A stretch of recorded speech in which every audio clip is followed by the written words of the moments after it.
చాలా విలువలతో కూడినటువంటి కరెక్ట్ విజన్ తో కూడినటువంటి ఎవరు ఏమన్నా దాని అనుకున్నది చేసి తీరుతానన్నటువంటి మొక్కవోని దీక్షతో పనిచేస్తున్నటువంటి రేవంత్ రెడ్డిని తట్టుకునేటువంటి లీడరు ఈ రాష్ట్రంలో ఎవరున్నారో మీరు చెప్పండి.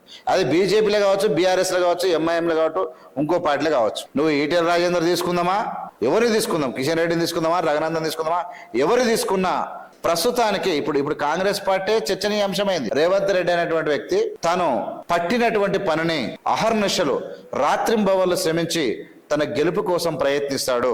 గెలుపు కోసం ప్రయత్నించడమే కాదు, తన అనుకున్న పని చేయడం కోసం ఒకసారి డిసైడ్ కాడు. అయితే ఎంత వ్యతిరేకత వచ్చినా అది ప్రజలకు నిదానంగానైనా దానిలో ఉన్నటువంటి సారాంశం, దానిలో ఉన్నటువంటి వాస్తవం తెలుస్తుందని గ్రహించినటువంటి రేవంత్ రెడ్డి రాష్ట్రం మొత్తం అల్లకొల్లమై మొత్తం వన్ సైడ్ అయి మాట్లాడినా ఎక్కడ కూడా వణుక లేదు, జనక లేదు. ఇలా ఏ మూసి పరివాహక ప్రాంతంలోని ప్రజలు, ఏ కుంటల యొక్క, ఏ చెరువుల యొక్క ఆక్రమణ చేసి ఇల్లు కట్టుకున్నా అనుకున్న ప్రజలు ఎవరెవరైతే కూడించారో మెల్లమెల్లగా రేవంత్ ఏమి చెయ్యబోతున్నాడో అన్నటువంటి ఆలోచనలో పడ్డటువంటి ప్రజల పర్సంటేజ్ పెరిగిపోయింది. చాలా మంది ఏమంటున్నారు తెలుసా, అదొకటి రేవంత్ ఊళ్ళలో పెరిగిపోయింది, వ్యతిరేకత పెరిగిపోయింది, అది అంటే ఇది భ్రమ.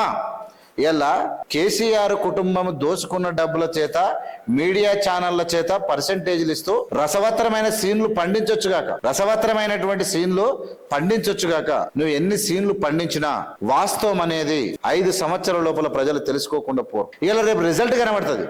కేసీఆర్ కాళేశ్వరం కట్టిండు, దాని రిజల్ట్ 0, కానీ దాని అప్పు ప్రజల పైన పడ్డది. దాని అప్పు మిత్తి మొత్తం కలిసి ప్రజల నెత్తి మీద పడ్డది. దాని రిజల్ట్ ఆ భూమిని కోల్పోయినటువంటి బాధితుల యొక్క ఆర్తనాదాలు అంతా ఇంత కాదు. అక్కడ కేసీఆర్ ఫెయిల్ అయ్యాడు, కానీ ఇక్కడ రేవంత్ రెడ్డి కేసీఆర్ లేక ఫెయిల్ కాడు.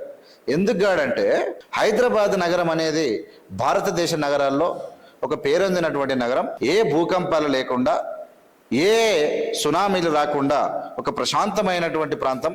ప్రపంచ దేశాలు తమ సాఫ్ట్వేర్లను భారత్లో, అది హైదరాబాద్లో దాస్తే సురక్షితంగా ఉంటాయన్నటువంటి స్థాయిలో ఉన్నటువంటి హైదరాబాదు. ఆ హైదరాబాదు నగరంలో 55 కిలోమీటర్ల మేర మూసి నది ఉంటే ఆ నది మురుగుతోని కంపు కొట్టడానికి కారణం ఏ శవం, కుక్క దచ్చినా, నక్క దచ్చినా, పిల్లి దచ్చినా, చివరికి ఎవరు దచ్చినా, మనుషులంటే ఏకపోవచ్చు, అఫ్ కోర్స్ ఏమో ఎంతమందినో తెలియదు, అందులో పడేస్తే మురిగి వాసన కొట్టి కంపు కొట్టి అక్కడ ఉన్నటువంటి బ్యాక్టీరియా మూసీ నది పరివాహక ప్రాంతాల ప్రజలకు రోగాలను తెచ్చిచ్చి చావు జబ్బులు తెచ్చిస్తున్నటువంటి సందర్భాన్ని అది ఇలాగే ఉంచితే హైదరాబాద్ నగరాన్ని కబలించేటువంటి ఒక మహమ్మారిగా మారేటువంటి అవకాశం ఉంది. ఆ మహమ్మారిని ఛేదించడానికి ఆ మహమ్మారి పంపేసి లండన్లోని ఒక థేమ్స్ నదిలాగా అమెరికాలో కానీ ఒక ఇతర రాష్ట్రాల్లో, ఇతర దేశాల్లో ఉన్నటువంటి